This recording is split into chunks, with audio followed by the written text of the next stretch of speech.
Hello, my name is Chris Fattinger. For our project, I worked with Kimmy Fawn and William Poveda on investigating the effects of incorporating a two-mass damper on the top of a building to reduce the response due to seismic excitation.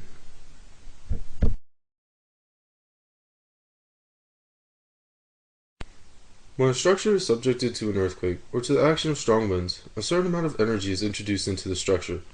For moderate to strong earthquake or wind excitations, a substantial amount of the total energy introduced in the structure is dissipated as hysteric energy.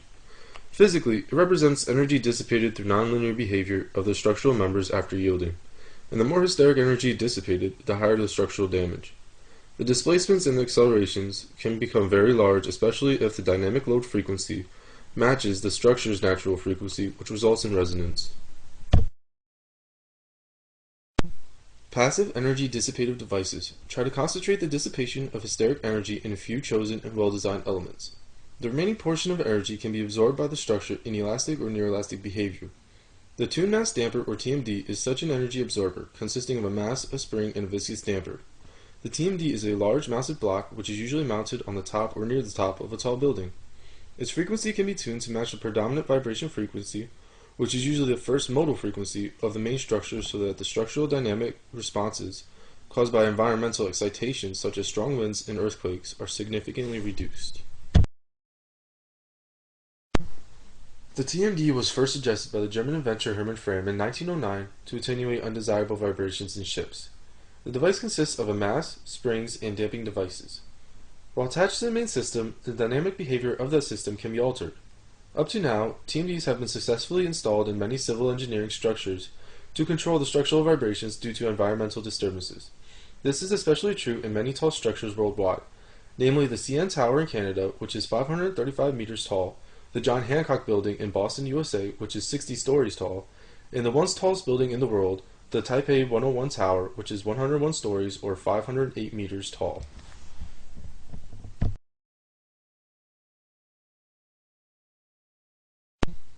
In this presentation, we will analyze the effectiveness of using a TMD to reduce the displacement of building structures under seismic excitation.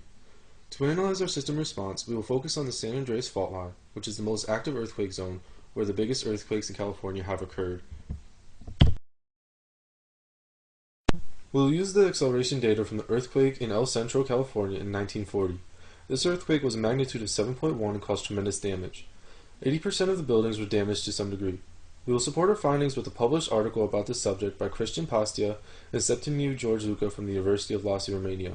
We will then use these results to predict the displacement of the one Recon Tower in California would be if the same earthquake were to happen again.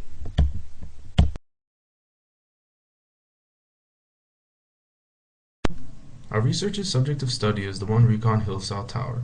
Its completion date is 2008 and was the first building in California to have a liquid two-mass damper. The TMD system of the One Recon Hill Tower consists of two 54,000-gallon tuned liquid damper tanks. The TMD used baffles inside the liquid tank to control the sloshing effect to oppose the building motion. Baffles are commonly used as a device to control the flow of fluid in a particular direction. This is an important feature to consider during the design and construction process, because the One Recon Tower, as mentioned, is located on the San Andreas fault line.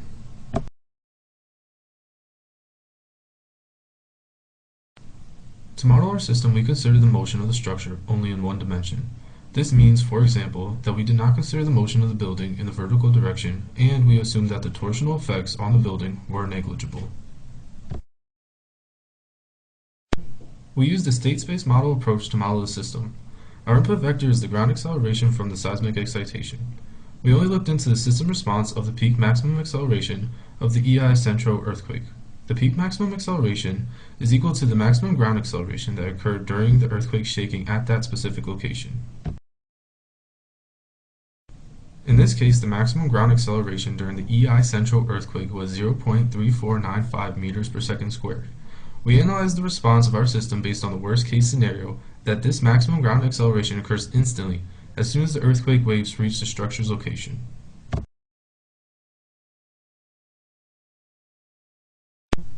After going through the free body diagrams of our system, we obtained the two equations of motion as seen in equation 1. We then continued to develop the state space model of the system. The A, B, C, and D matrices of the state space model can be seen in equation 2.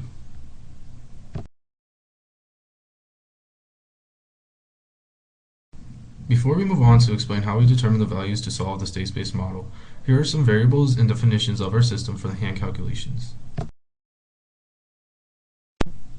M represents the mass of the building, K represents the spring constant of the building, C represents the damping constant of the building. MD represents the mass of the tuned mass damper, KD represents the spring constant of the tuned mass damper, CD represents the damping constant of the tuned mass damper. XG represents the ground displacement, X represents the building's displacement, XD represents the tuned mass damper's displacement.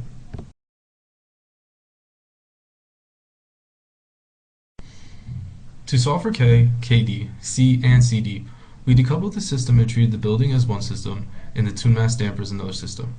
Then we solved for the values as simple spring mass damper system for a second order system in standard form. We also introduced a few new variables.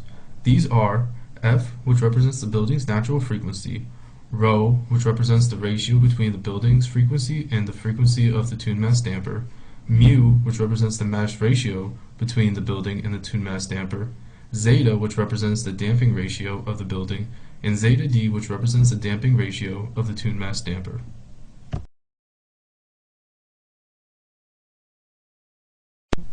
To determine the values of the parameters in our system, we reference to Table 2, which shows the optimum TMD tuning and damping ratios. We decided to choose a mass ratio of 0.1 and a value of 0.05 for the damping ratio of the building structure. From our research, we found that the one recon tower has 2 tanks of liquid damper. Each contains 54,000 gallons of liquid water.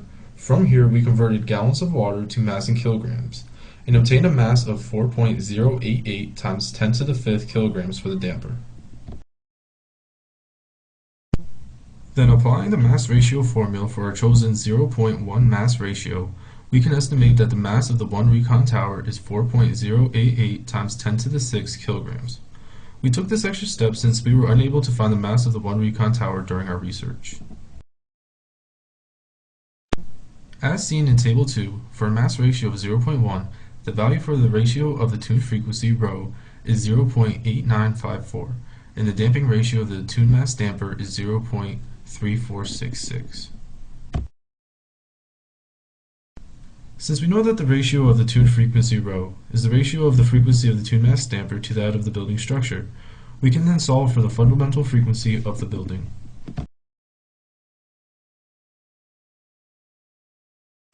To accomplish this, we referenced a manual on seismic building design that referenced building codes such as the American Society of Civil Engineers, or ASCE. These are building codes that engineers must follow when building a structure to ensure safety. The ASCE manual recommends to use Formula 7.2.37 to estimate the fundamental natural period with what type of building materials and how many stories the structure has. We know that the one recon tower has a total of 61 stories and is a concrete type structure. So we calculated the natural frequency to be 1.7167 radians per second, or 0.2732 hertz. Now we can calculate the required frequency of the tuned mass damper by applying the tuned frequency formula. From this, we find that the necessary TMD frequency is 0.2446 hertz.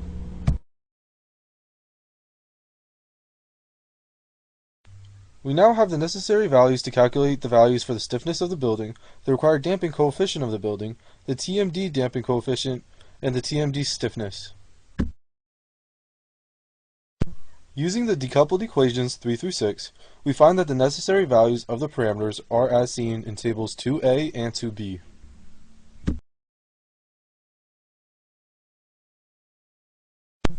This is a continuation of the previously calculated parameters.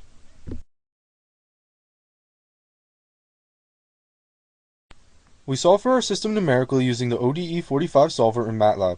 We solve for the displacement of the building using a maximum ground acceleration of 0.3495 meters per second squared from the EI Centro earthquake. As seen in Figure 9, we have included our A, B, C, and D matrices of our state space model. In order to determine the effectiveness of the tuned mass damper, we solve for the displacement of the building with and without the tuned mass damper. As seen in Figure 10, the displacement of the building is significantly reduced due to the addition of the tuned mass damper.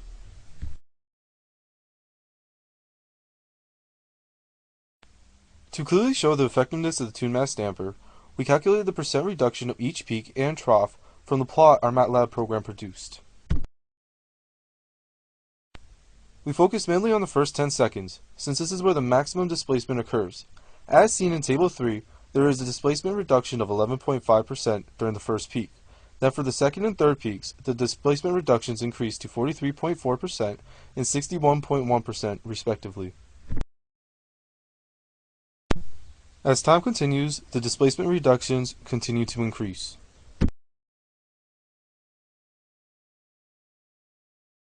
As seen from this experiment, a proper tuning of a tuned mass damper can provide significant reductions in the displacements due to the seismic excitation occurrences in buildings. Due to this, tuned mass damping systems have been incorporated into many tall buildings. Given our analysis in choosing the optimum parameters for the One Recon Hill Tower in San Francisco, California, we can see that if the same EI central earthquake were to happen again, the One Recon Hill Tower would experience a significant reduction in the displacement thanks to the addition of the two 54,000 gallons of tuned liquid damper tanks at the top of the building.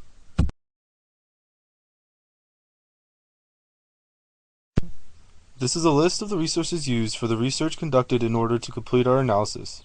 Thank you for your time and attention during this presentation. Have a good day.